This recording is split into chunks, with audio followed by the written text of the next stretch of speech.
Good morning, students. My name is Sanmarie Steenkamp. I'll be doing the examination-based presentation for Life Skills 3 for the B.Ed Honours Degree in Education. Right, so when we look at the outline of your study guide, we will see that there are 8 units. So Unit 1 looks at the policy features of life skills teachers or life skills in Namibia. Unit 2 looks at the selected content of the senior primary phase and related teaching methodology issues. Unit 3 at the junior secondary phase and related teaching methodology issues. And Unit 4 at the senior secondary phase. Unit 5 looks at the roles and responsibilities of the life skills teacher. Unit 6 at the phases of evolution of the world of work and career counseling theories. Unit 7 at the relationship of multiple intelligences with life skills and career counseling. And Unit 8 at the elements of daily classroom processes to develop life skills. So before we continue, just a little bit about the presentation. Although we are preparing for the exams with this presentation, please do take note that you need to be very well familiar with the entire study guide. I will be touching on some issues, and because of time constraints, one will not go into it in detail, so I'm just touching on things. So please make sure that you know everything in your study guide. Alright, so in Unit 1, we'll look at the domains in the current senior primary and senior secondary life skills syllabi. So there are 3 domains: career guidance, daily living skills, and personal social skills. The holistic approach in life skills looks at the wholeness of the human being. So that is the basic philosophical orientation. And it's a fairly new movement that, and practice that started in the mid-1980s in the United States of America. So at the heart of holistic education lie the development of the finest, greatest, most ultimately developed person possible. This includes thus the spiritual, psychological, and physical objective. So as the word wholeness, holistic, it includes everything of a person. So we look at the people who started this movement, and one of those were Rudolf Steiner, and the other one was Maria Montessori. So Steiner was the founder of the Waldorf school movement. You know, we also have Waldorf schools here in Windhoek, and he referred to the soul life of children and how it could be nurtured in school, in the school setting. Maria Montessori was the founder of the Montessori school movement and believed in the nurturing of the spiritual development of children. She also believed that if children were provided with a nurturing environment, their personalities and powers would be unfolded and they would become independent adults. So a main element of the holistic approach in education is it's focused on interconnectedness of experience and reality. We move on to the 4 pillars of learning in holistic education. So here we have learning to learn, learning to do, learning to live together, and learning to be. So when I go back to learning to learn, we also look at these headings. It will give you guidance in terms of what it exactly means. So learning to learn is to ask questions to learners in their search for knowledge. So the purpose is not so much for the question to be answered, but that they explore learning as a means of empowerment and their conscious and exercise their skills. Teachers ask questions to exercise learners' skills to give attention, to listen, to perceive, and to develop curiosity and intuitiveness, and also creativity. Learners develop the ability to direct and take responsibility for their own learning, for keeping up to date with what is going on. Learning to do, so here the emphasis is on actions. Young people need to learn how to change society through intelligence and responsible actions. Learning to do also applies to learning to do productive work, to adapt to the needs of work, and to work together in a team. They need to learn how to solve problems and make rational decisions. Learning to live together. This is where young people learn how to respect each other, to be responsible towards others, and how to cooperate. They need to develop skills to overcome prejudice, dogmatism, discrimination, and authoritarianism. They need to discover differences in others and find ways to share purpose throughout life. They develop the knowledge and understanding of themselves and others and appreciate diversity and similarities of all of the human race. Learning to be. People need to discover the true nature of being human. This goes beyond the psychic and is learning to belong to the entirety or the whole. This is a process of discovering human values and inner wisdom through self-knowledge. Learning to be may also be interpreted as learning to be human through acquiring skills and values conducive to one's development of a personality, intelligence, culture, and morals. We look now at the different resources to capture the interest of learners. So these are some activities or things that you can use in your class to make sure that the learners have develops an interest in the work that you have to do with them. So you can look at discussions, you can ask them to investigate something, to create something, to have some interactive exercises that they do, worksheets, vocabulary, task analysis or role plays. Normally learners love to do role plays, practicing in real situations, social stories, and also group work. The learner-centered paradigm is something that we work with today in all schools. The instruction changes from the teacher-centered and content-driven to the learner-centered and learning process-driven. So in other words, learners engage in the learning experience. It's not only to learn content, but they are also engaged in the process of how to learn and how to develop lifelong learning skills. So they become active participants. The teacher is then less of an instructor and becomes more like a facilitator. And learners communicate and take responsibility for the learning process. So the teachers, I just mentioned that. The teacher's role changes from one who has all the knowledge to rather being a facilitator or learning mediator who assumes the following roles. In other words, you become the designer or learning tasks and creator of a conducive environment that stimulates learning, a guide that works side by side with the learners, an evaluator of the learner outcomes by using the different types of assessment methods. So learners spend less time in receiving instructions and are more engaged in the learning activities. So there's a little illustration about what the teacher-directed modality looks like. So you see the little red person is the teacher and the learners are those little black people at the bottom. And then on the other side, we have the learner-directed, where communication and engagement goes in all directions. Okay, assessment of exercise books. So here we speak specifically of portfolios that you as a life skill teacher need to have in your class for every single learner. So when you assess these portfolios, you look at the cover, if the book is covered neatly and if it is decorated, is the cover clean and tidy? When you look at the pages inside of the book or file, they are neat. Are the tasks that you're given completed?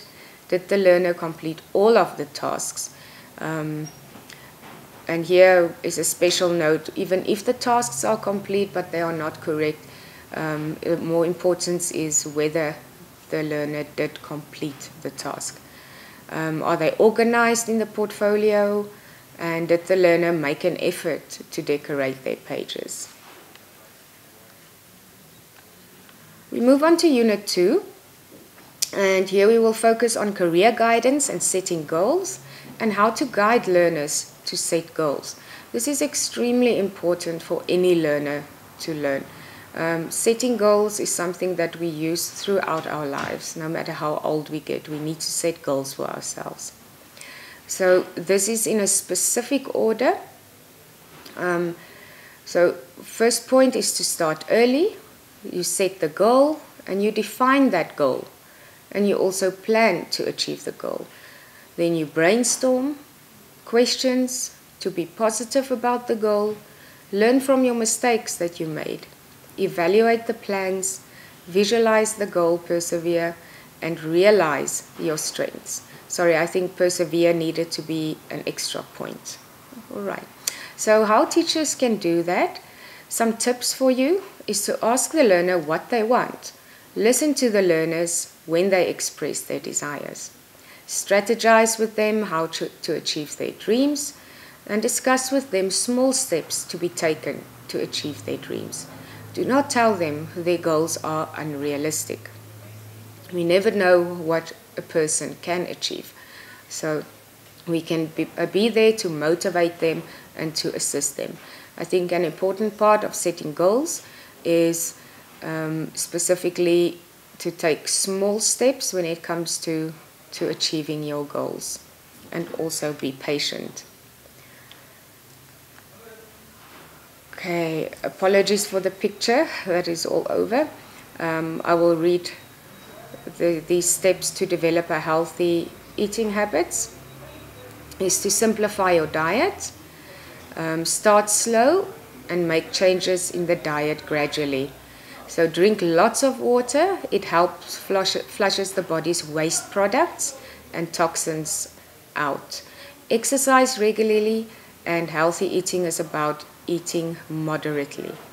Okay, so when we talk about simplifying our diet, we can think about color, variety, and freshness instead of counting the calories. Fresh, colorful vegetables and fruit are healthier than bread and starches. So as you can see there in the picture, there's lots of fruits and vegetables over there. Start slow and make changes in the diet gradually. So in other words, you can't jump from today to tomorrow and have huge changes in your diet.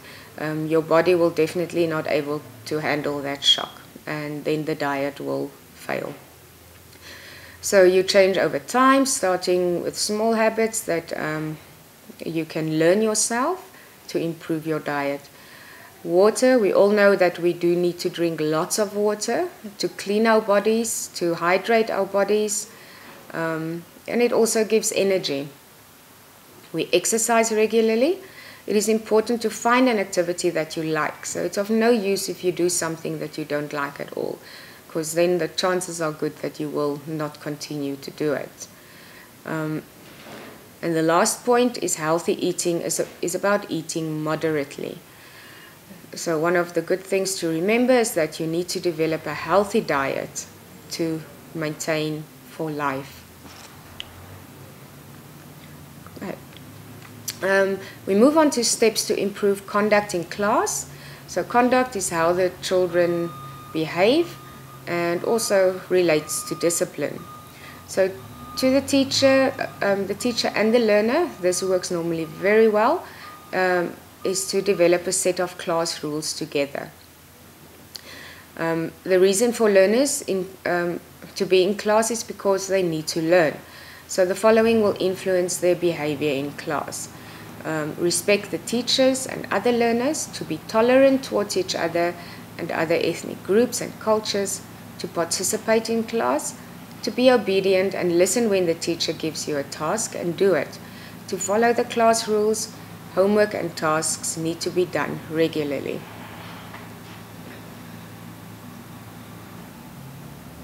So again, the most important part here would be to set up the class rules and do it together with the learners. Sometimes they come up with very interesting rules. Okay. The next point we look at is the differences between assertiveness, passiveness, and aggressiveness.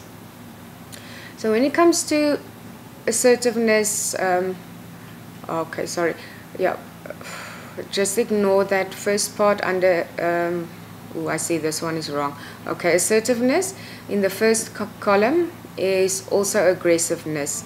So I apologize, that one copied itself. All right, so an assertive person is normally somebody who can speak out, who can tell you what they want, and also do it with respect. They respect others and they have a lot of self-confidence, and they never try to belittle any person or anybody else. Okay, passiveness is normally a person who doesn't have a lot of self-confidence. They tend to agree with everything that other people say and do not understand that they do have their own rights. So they normally have this need to be accepted by others, which in many cases leave them in a spot where people can walk all over them.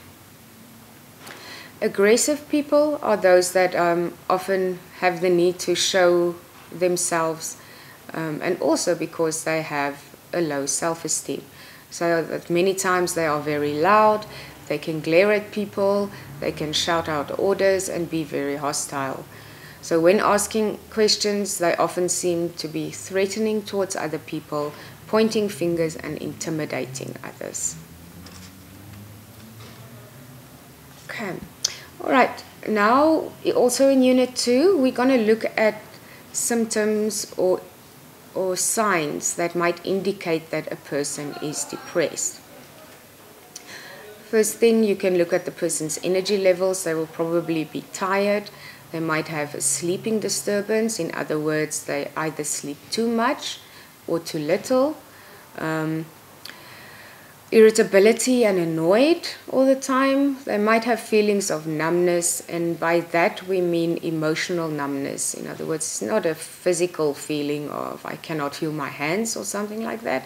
It's more like I don't know what I'm feeling. I'm not feeling anything. They might have eating disorders. In other words, they eat too much or they eat too little. Struggle with concentration and attention. They might have stomach aches, headaches, and chest pains, especially with the smaller children. You might find that might be some of the first signs where they have regular stomach aches or regular headaches. They might feel that life is hopeless. In other words, they might utter words like, I don't see the need for living, or there's no future for me, and also feeling that nobody cares about them anymore. All right, this is a very important topic that we need to be very clear about also, and should definitely be taught every year to all learners in the school. And it's about bullying, and bullying takes place in our schools every day, all the time. And there might be a lack of understanding of what bullying exactly is, and I urge you to go and read up more about this. Many people who have been bullied while at school still feel the effects of bullying long after they have left school. So we're only looking at the effects of bullying here. If we look at the short-term effects, it can cause stress, depression, anxiety, anger, even dropping out of school, feelings of worthlessness, and even can lead to suicide. Many people have committed suicide as a result of bullying. Long-term effects can be a constant feeling of insecurity, a lack of trust in others, extreme sensitivity, mental illness, and a feeling of revenge. And just to note that bullying does not only take place between learners. Many times it's also the teachers that bully learners. And it's not always physical. Many times it happens verbally. Right. Unit 3. Apologies. In Unit 3, we're going to look at some brain exercises that you can do with your learners. And the idea behind the brain exercises is to help to energize the learners, to improve their attention, to also improve their brain functioning, and by that we mean the cross brain functionings, which helps them learn better and retain information better. So here you can do the energy yawn, the cross crawl. So there's a little picture of the cross crawl. So you're going to take your right hand and put it on your left knee, and then the next movement is to put your left hand on your right knee. The Cook's hookups, the energizers, the belly breathing, and the brain buttons are some examples of exercises that you can do. Now we move on to something that most of us struggle with, which is called procrastination. So procrastination has to do with not doing our tasks on time.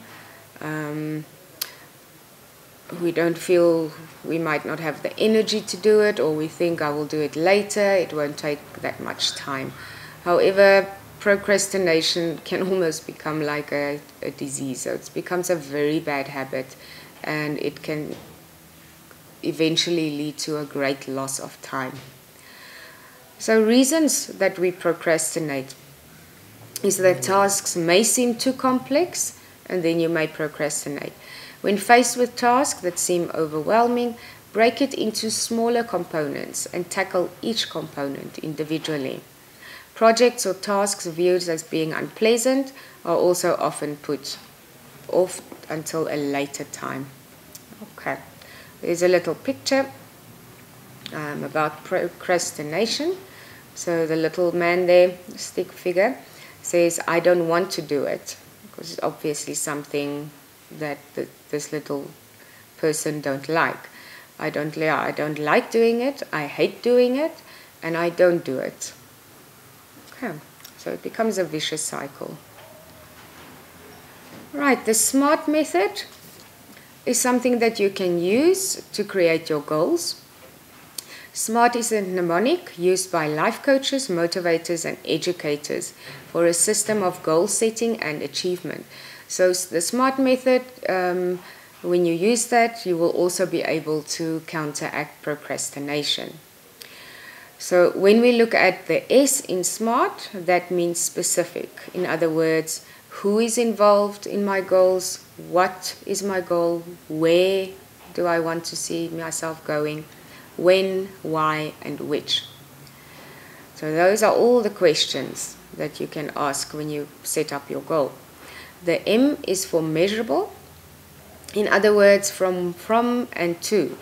Can you track this progress and measure the outcome? So that would be good for you to keep track of your goal if you can measure it. Attainable. How attainable is your goal? Is it for you? Is it realistic? Will you be able to do it?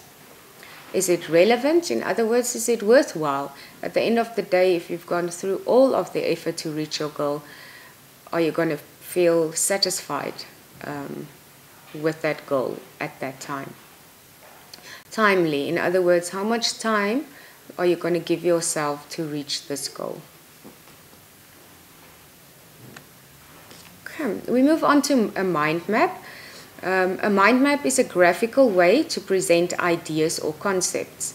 It's a visual tool that helps you structure information, and it helps to analyze, comprehend, synthesize, recall, and generate ideas. So there's a picture of a mind map. So mind maps can be used when you study for examinations, to get, if you work on a specific topic and there are certain aspects that you need to remember. You start creating your mind map. Mostly people start in the middle, and from there they would draw out from that lines and put further concepts and ideas down around the mind map. Right, Unit 4, we're going to look at things that you can do to improve your memory. So in other words, also things that you can teach your learners on how to improve their memory.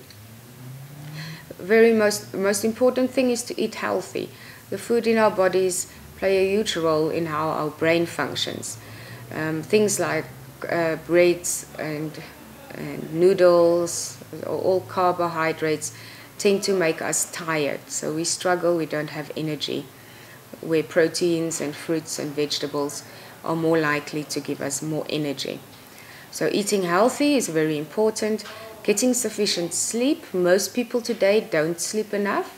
We sit in front of our laptops or the TV or play games until late night, leaving very little time for our brains to rest. To exercise, it's the same with just sitting in the afternoons when you come back home from school in front of your laptop or TV. We need to get out there and exercise to get the blood flowing in the body. So make time for friends and fun. So you need to socialize as well. Form healthy relationships. Laughter is very good for your brain. It keeps your stress in check. Meditate is something that you can do. Deal with depression and anxiety. So if you do see you have signs of depression and anxiety, make sure that you deal with that. Do some brain exercises. Use mnemonic devices to make memorization easier. And here you can also use mind maps. If you are a visual learner, mind maps work very well to remember. Right, we move on to prejudice, intolerance, and discrimination. We were talking earlier about the holistic education model with Maria Montessori and Steiner. And there it was mentioned that to become a whole person, one has to work through prejudice, intolerance, and discrimination. So we're going to look a little bit at that and what it means. So stereotypes can be described as oversimplified ideas about groups of people, can be based on race, gender, ethnicity, sexual orientation, or any other characteristic. So when we look at the word prejudice, what does it mean? It refers to beliefs, thoughts, and attitudes and feelings about groups of people. So this is very much based on a prejudgment and not on experience. So that would mean we don't really know anything about this person who might look different, act different, and seem different or come from a different background than you. And you already have made up your mind of how you feel about this person or what you think or what you believe about this person. All right. Discrimination, on the other hand, refers more to actions against a group of people. So that can also be based on religion, health, and age. In other words, if a person is not of the same religion, you might actively decide to exclude them from your group of friends. And you might even tell them that, sorry, this is only a group for this specific religion. You are not invited here. Tolerance is to have a fair, objective, and permissive attitude towards those people who differ from you, whether it's race, nationality, or opinion. Okay, so tolerance is a bit of a difficult concept because it doesn't necessarily mean that you accept the person. So basically, you just tolerate them. So one can have quite a debate about that. So it might be that you are tolerant, but you are still prejudiced. You're just not discriminating. Okay. So now we look at sensory memory and short-term memory. So what is the difference between these two types of memory? Sensory memory is the first stage of memory. During this stage, sensory information from the environment is stored for a very brief period of time. So the word sensory means everything that you see with your eyes, feel with your hands, taste, smell, and hear. All right. So that means senses. So like I said, it's a very brief period of time, maybe 3 or 4 seconds for the visual. Half a second for visual information and 3 to 4 seconds for auditory information. You attend to only certain aspects of the sensory memory, allowing some of the information to pass into the next stage, which is called the short-term memory, also known as the active memory. So the information that you are currently aware of or thinking about. Most of the information is stored in your short-term memory, will be kept for approximately 20 to 30 seconds. While many of your short-term memories are quickly forgotten, attending to this information allows it to continue to the next stage, which is the long-term memory.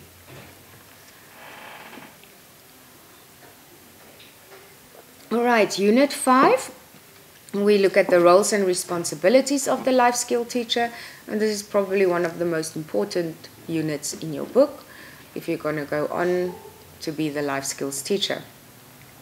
So we're going to focus in this unit specifically on the referral procedures for a learner who needs counseling.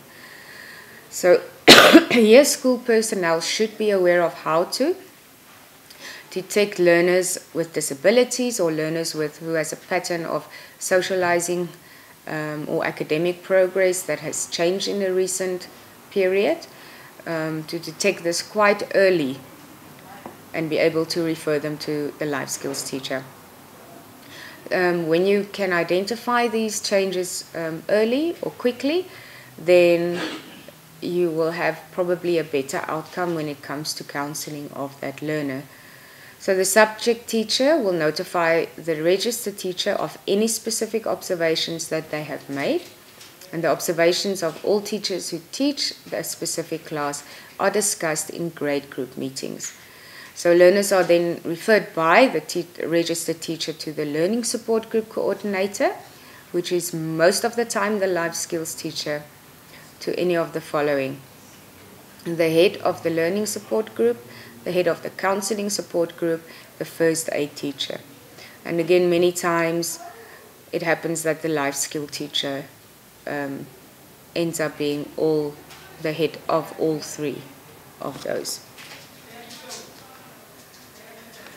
The policy on learner pregnancy is based on 5 guiding principles: that all learners or children have the right to education, appropriate prevention measures should discourage pregnancy amongst learners, learners are to be fully informed about reproductive health matters, respect the dignity of the individual is emphasized, and parent learners are to be supported. So when we look at this policy and we know about things going on in our country, how many learner pregnancies we have every term, one also asks if this policy is being applied actively.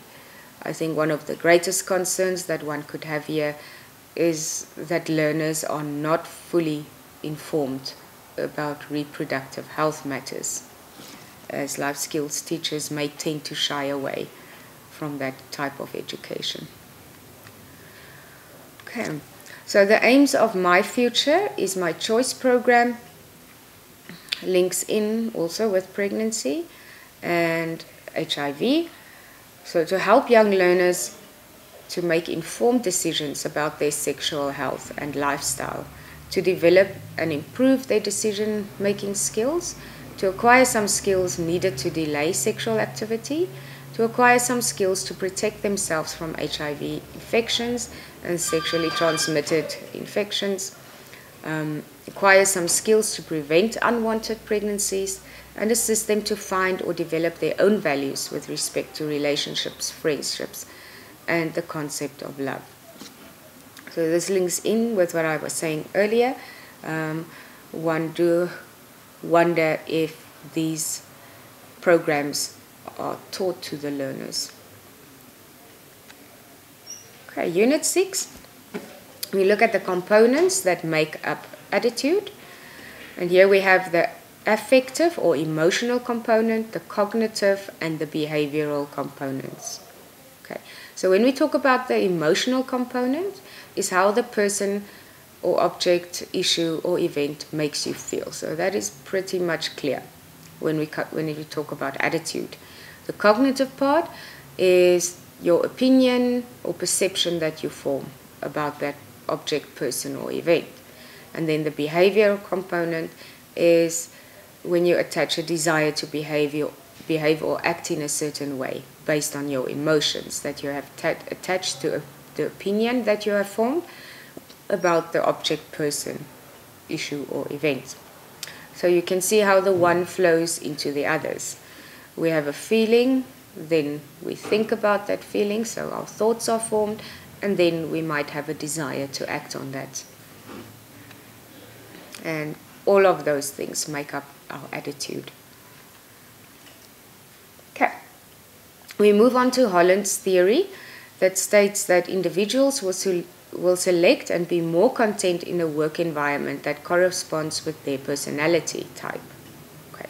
So there are different personality types here. We get the realistic, investigative, artistic, social, enterprising, and conventional personality types. So the traits that go together with that: the realistic type, they are practical, shy, materialistic, and stable. The investigative type, they tend to be analytic, introverted, reserved, curious, precise, and independent. The artistic type are more the impulsive, idealistic, intuitive, and emotional type.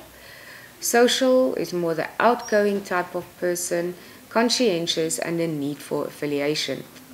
Enterprising type is confident, assertive, energetic, and has a need for power. The conventional type is dependable, disciplined, orderly, practical, and efficient. Right. Unit 7, we look at the relationship of multiple intelligences in life skills and career counseling. So here we just look at the different types of intelligences that each of us have.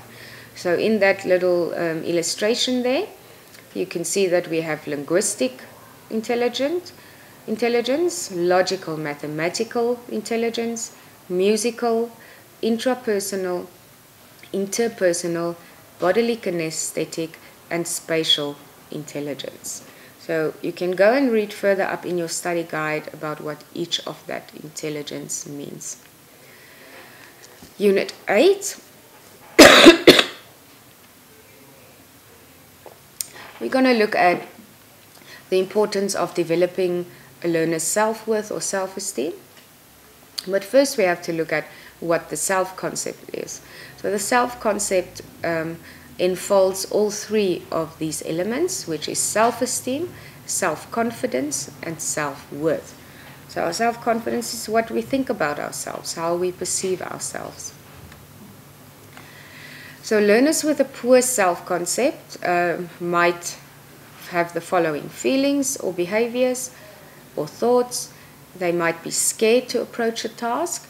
They fear that they will fail all the time. They avoid social contact and has feelings of being inferior to the rest of the people around them. Those with a good self-concept see him or herself as being valued, respects and accepts him or herself, has self-confidence, and is willing to take some risks. We looked last year at the quality of life skills teachers, and these are things, all of these things you need to have to be a very good life skill teacher. So I'm not going to go through every one, so I'll skip a few, but I'll name some of them. So you need to be accountable, you need to be adaptable to different situations, places where you have to work. You need to be creative. A life skills teacher especially needs to be creative to get the learner's attention. Energetic, empathetic, engaging. They need to be inspirational, joyful, kind, organized, very patient, resilient, resourceful, which goes with creativeness, trustworthy, and also vulnerable. Okay. All right, and that's the end of the presentation. I wish you the best of luck. Please contact me if you have any concerns or questions.